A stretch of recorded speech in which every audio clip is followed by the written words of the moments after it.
ബഹുമാനപ്പെട്ട കോൺഗ്രസിൻ്റെ പ്രതിനിധി ഇവിടെ ഞാൻ പറയാത്ത ചില കാര്യങ്ങൾ സമർത്ഥിക്കാൻ വളരെ ബോധപൂർവം ശ്രമം നടത്തി. അദ്ദേഹം പറഞ്ഞത് കേവലം നവോത്ഥാനത്തിൻ്റെ പേര് പറഞ്ഞ് കേരളത്തിൻ്റെ മുഖ്യമന്ത്രിയും ഈ സർക്കാരും യുവതി പ്രവേശനം ശബരിമലയിൽ നടത്തിയെന്നാണ്. എത്രമാത്രം ഈ കേരളത്തിലെ ജനങ്ങളെ അല്ലെങ്കിൽ പ്രേക്ഷകരെ തെറ്റിദ്ധരിപ്പിക്കുന്ന ഒരു വാദഗതിയാണ് അദ്ദേഹം പറഞ്ഞുകൊണ്ടിരിക്കുന്നത്.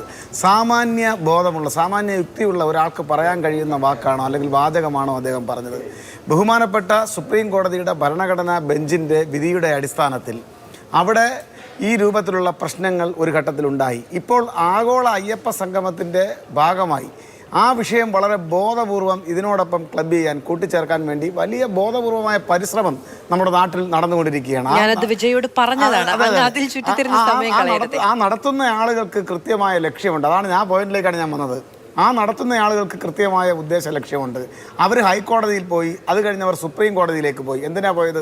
ഈ ആഗോള അയ്യപ്പ സംഗമം ഏത് വിധേനയും തടയുക എന്നുള്ളതായിരുന്നു അവരുടെ ആത്യന്തികമായ ലക്ഷ്യം. ആ ലക്ഷ്യം ഇന്ന് ബഹുമാനപ്പെട്ട കോടതി തന്നെ എടുത്ത് കളഞ്ഞിരിക്കുകയാണ്. ദേവസ്വം ബെഞ്ചിൻ്റെ ജഡ്ജിമാരായിട്ടുള്ള ബഹുമാനപ്പെട്ട രാജാ വിജയരാഘവനും അതുപോലെ തന്നെ ജസ്റ്റിസ് KV ജയകുമാറും രണ്ടുപേരും അർത്ഥശങ്കയ്ക്കിടയില്ലാത്ത വിധം പ്രഖ്യാപിച്ചു. 7000 കോടി രൂപ മുടക്കി കുംഭമേള സർക്കാർ തന്നെ മുൻകൈയെടുത്ത് നടത്തുമ്പോൾ ഖജനാവിൽ നിന്നും 1 രൂപ പോലും ചെലവഴിക്കാതെ ഇവിടെ ആഗോള അയ്യപ്പ സംഗമം ശബരിമലയുടെ യശസ് ഉയർത്തുന്നതിന്, അതിൻ്റെ പ്രാധാന്യം കൂടുതൽ വർദ്ധിപ്പിക്കുന്നതിന്, പ്രാധാന്യമില്ലെന്നല്ല, ഇന്നുള്ളതിനേക്കാൾ 10 മടങ്ങ് യശസ് വർദ്ധിക്കുന്ന നിലയിലേക്കൊരു പ്രവർത്തനം ദേവസ്വം ബോർഡ് ഏറ്റെടുക്കുമ്പോൾ, അതിന് സർക്കാർ പിന്തുണ നൽകുമ്പോൾ അതിനെ എന്തിനാണ് എതിർക്കുന്നത് എന്നതിൻ്റെ യുക്തി മനസ്സിലാകുന്നില്ല എന്ന് ബഹുമാനപ്പെട്ട ഹൈക്കോടതിയുടെ ദേവസ്വം ബെഞ്ച് ചോദിച്ചു. വളരെ പെട്ടെന്ന് തന്നെ അതിനെ തടയിടുന്നതിന് വേണ്ടി സുപ്രീം കോടതിയിലേക്ക് പോയിരിക്കുകയാണ്. ഇതാണ് ഇന്ന് നിലവിലുള്ള ഒരു സ്ഥിതി. ഇവിടുത്തെ ശരിക്കുള്ള പ്രശ്നമെന്ന് പറയുന്നത് നമ്മൾ മനസ്സിലാക്കേണ്ടത്, അതുമായി ബന്ധപ്പെടുത്തി ഇത്തരം കാര്യങ്ങൾ ദൈനംദിനമായി ഉണ്ടാകുന്ന ഈ കാര്യങ്ങളെ ഇതുമായി ബന്ധപ്പെടുത്താനുള്ള വലിയ ശ്രമം നടത്തുകയാണ്. നമ്മൾ അറിഞ്ഞോ അറിയാതെയോ ഇവിടെ പറയുന്നത് അല്ലെങ്കിൽ പ്രതിസ്ഥാനത്ത് നിർത്താൻ വേണ്ടി നമ്മൾ ഓരോരുത്തരും തയ്യാറാകുന്നത് അവിടെ വഴിപാടായി ഈ കാര്യം ചെയ്ത ഉണ്ണികൃഷ്ണൻ പോറ്റിയെ പോലുള്ള ആളിനെ പ്രതിസ്ഥാനത്ത് നിർത്തുന്നതിന് വേണ്ടിയിട്ടുള്ള ബോധപൂർവമായ ശ്രമം നടത്തുകയാണ്. ബോധപൂർവമായ ശ്രമം നടത്തിയത് കോടതിയാണ്. ആകെ സസ്പെക്ടബിൾ ആയിട്ടുള്ള ഒരു സംഭവം അതിനിടയിൽ ഉണ്ടായത്, ഈ തൂക്കക്കുറവിന് ഇടയിൽ ഉണ്ടായത് ക്ലാഡിംഗ് ആണെന്ന് പറഞ്ഞിരിക്കുന്നത് ബഹുമാനപ്പെട്ട കോടതിയാണ്. സുരേഷ് കുമാർ അല്ല, അതിനെ സംബന്ധിച്ചാണ് അത്തരം ഇപ്പോൾ കോടതിക്ക് മുമ്പാകെ നിരത്തപ്പെടുന്ന വാദഗതികളെ മുഖവിലേക്കെടുത്തുകൊണ്ട് കോടതി ഒരു അന്വേഷണം പ്രഖ്യാപിക്കുന്ന നിലയിൽ ആ ഉത്തരവിനകത്ത് ചില വാചകങ്ങൾ എഴുതി ചേർത്തിട്ടുണ്ട്. അതിനല്ലേ കോടതി വിധി എന്ന് പറയാം. തീർച്ചയായിട്ടും ആ ഉത്തരവ് അന്തിമമാകണമെങ്കിൽ തീർച്ചയായും അതിനകത്ത് തന്നെ ഒരു അന്വേഷണത്തിന് കൂടെ ചുമതലപ്പെടുത്തി. ഇല്ല, ഈ കോടതി ഈ കാര്യങ്ങൾ പറഞ്ഞിട്ട് ഇത് എങ്ങനെ സംഭവിച്ചു എന്നത് സംബന്ധിച്ചാണ് ഈ അന്വേഷണം. പക്ഷെ എങ്ങനെ സംഭവിച്ചു എന്നുള്ളത് അന്വേഷണം നടത്തുമ്പോൾ അവിടെ ആ നഷ്ടം ഉണ്ടായിട്ടുണ്ട് എന്നുള്ള കാര്യം കോടതിക്ക് ബോധ്യപ്പെടുന്നുണ്ട്. ആ നഷ്ടമുണ്ടായ വഴിയാണ് കോടതി പറയുന്നത്. ആ നഷ്ടമുണ്ടായ വഴി ഉണ്ടാകാതിരിക്കാൻ ജാഗ്രത ഉണ്ടാകേണ്ടത് ഏത് സംവിധാനത്തിനായിരുന്നു? നോക്കൂ മാധു, ഇത് തെറ്റിദ്ധരിപ്പിക്കലാണ്. ആ നഷ്ടമുണ്ടായത് ഏത് വിധേനയാണ് എന്നതിനെ സംബന്ധിച്ച് അന്വേഷിക്കുന്നതിനാണ് ബഹുമാനപ്പെട്ട ചീഫ് വിജിലൻസ് ഓഫീസറെ നഷ്ടമുണ്ടാക്കിയത് ആരാണ് എന്ന് അന്വേഷിക്കാൻ. അല്ലല്ല, ആ നഷ്ടത്തെ സംബന്ധിച്ച് ബഹുമാനപ്പെട്ട ഈ വഴിപാട് നടത്തിയിട്ടുള്ള ഉണ്ണികൃഷ്ണൻ പോറ്റി തന്നെ ചില കാര്യങ്ങൾ പറഞ്ഞിട്ടുണ്ട്. ആ പറഞ്ഞ കാര്യങ്ങൾ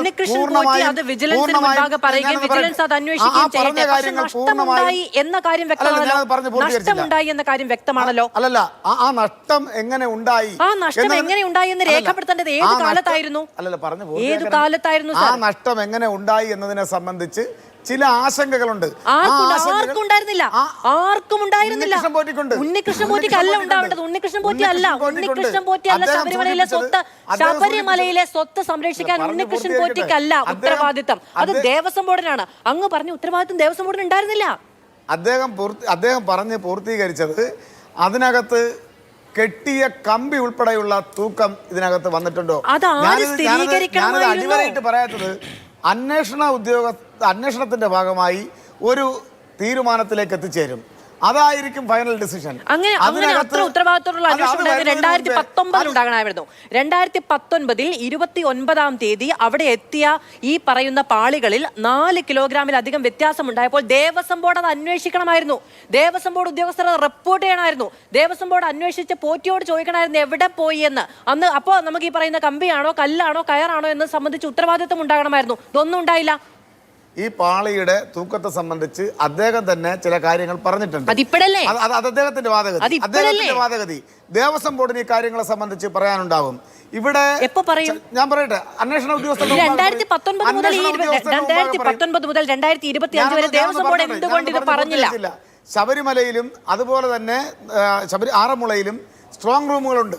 ഈ സ്ട്രോങ് റൂമുകൾക്കകത്ത് എവിടെയെങ്കിലും ഈ പറയുന്ന ന്യൂനതകൾ ഉണ്ടായിട്ടുണ്ടോ എന്നുള്ളതിനെ സംബന്ധിച്ചൊക്കെയുള്ള സമഗ്രമായ ദ്വാരപാലക ശില്പത്തിന്റെ സ്വർണ്ണപ്പാളി സ്ട്രോങ് റൂമിലല്ല വെച്ചത്. അല്ലല്ല, ഞാൻ പറഞ്ഞത് സമഗ്രമായിട്ടുള്ള അന്വേഷണം പുറത്തു വരുന്നതിന് മുൻപേ, അതിന്റെ തീരുമാനം പുറത്തു വരുന്നതിന് മുൻപേ ഇതിനെ സംബന്ധിച്ച് 2 പീഡങ്ങൾ ചെയ്തു കൊടുത്തതിനെ സംബന്ധിച്ച് അങ്ങേക്ക് മനസ്സിലാവുന്നുണ്ടോ ഈ സംഭവം എങ്ങനെയാണ് ഉണ്ടാകുന്നത്? ഇപ്പോൾ ഈ സ്വർണ്ണപ്പാളികൾ കേടുപാടുകൾ മാറ്റാൻ ദേവസ്വം ബെഞ്ചിന്റെ അനുമതി ഇല്ലാതെ ശബരിമലയിൽ ഇല്ല അനങ്ങണമെങ്കിൽ ദേവസ്വം ബെഞ്ച് അറിയണം.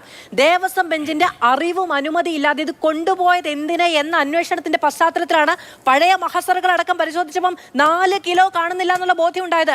ദേവസ്വം ബോർഡ് ഉണ്ണാതെ മിണ്ടാതെ അനങ്ങാതെ കഴിഞ്ഞ 6 വർഷമായിട്ട് കാണാതെ പോയ കാര്യത്തിൽ മിണ്ടാതെ മൂളാതെ ഇരിക്കുകയായിരുന്നു. എന്താണ് ഉത്തരവാദിത്തം? എന്താണ് പണി?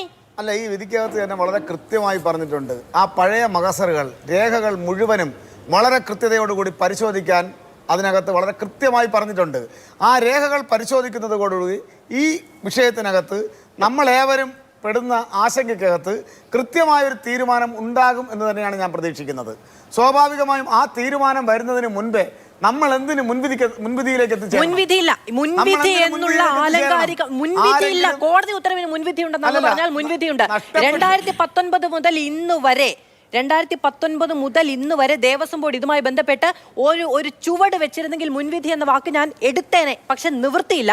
ഈ അന്വേഷണം ഇപ്പോൾ ദേവസ്വം ബെഞ്ചിന്റെ അനുമതി ഇല്ലാതെ കൊണ്ടുപോയതുമായി ബന്ധപ്പെട്ട അന്വേഷണത്തിന്റെ ഭാഗമായി മാത്രം വന്നതുകൊണ്ട് ഇത് വെളിപ്പെട്ടു പോയതാണ്, മിണ്ടിയതല്ല, പറഞ്ഞതല്ല എന്നുള്ള വസ്തുത അവിടെ നിൽക്കുന്നുണ്ട്. സുരേഷ് കുമാർ, നമ്മൾ ഒറ്റ കാര്യം അതിനകത്ത് നമ്മൾ ചില കാര്യങ്ങൾക്കകത്ത് തീർച്ചയായിട്ടും ഈ ഡിസ്കഷനകത്ത് അനാവശ്യമായ മുൻവിധിയിലേക്ക് കടക്കുകയാണ്. ബഹുമാനപ്പെട്ട കോടതി, ദേവസ്വം ബെഞ്ച് ഇത്തരത്തിലൊരു വിധി പ്രസ്താവിക്കുന്നതിനോടൊപ്പം തന്നെ ഇതിനെ സംബന്ധിച്ച് സമഗ്രമായി അന്വേഷിക്കാൻ ചുമതലപ്പെടുത്തുമ്പോൾ ആ അന്വേഷണം നമ്മൾ വളരെ നേരത്തെ നടത്തി ഡിസിഷനിലേക്ക് എത്തിച്ചേരുന്നതിന്റെ അങ്ങനെ ഒന്നും സംഭവിക്കുന്നില്ല. അത്തരം ആരോപണങ്ങളൊന്നും സമ്മതിച്ച് തരില്ല. സുരേഷ് കുമാർ, ഇല്ല ഈ സംഭവങ്ങളുടെ തൂക്കത്തിൽ വ്യത്യാസം വന്നിട്ടുണ്ട് എന്നുള്ള കാര്യം ഏത് മഹസറിന്റെ ദേവസ്വം ബോർഡിന്റെ അധീനതയിലുള്ള മഹസർ പരിശോധിച്ച് ഞങ്ങൾക്ക് ഷോക്കിംഗ് ആണ് എന്ന് പറഞ്ഞതുകൊണ്ടാണ് കൃത്യമായി ഈ വിധിയിൽ പറയുന്നത്. അത് എന്തുകൊണ്ട് 2019 അന്വേഷിച്ചില്ല ദേവസ്വം ബോർഡ് എന്ന് ഞാൻ ചോദിച്ചുള്ളൂ.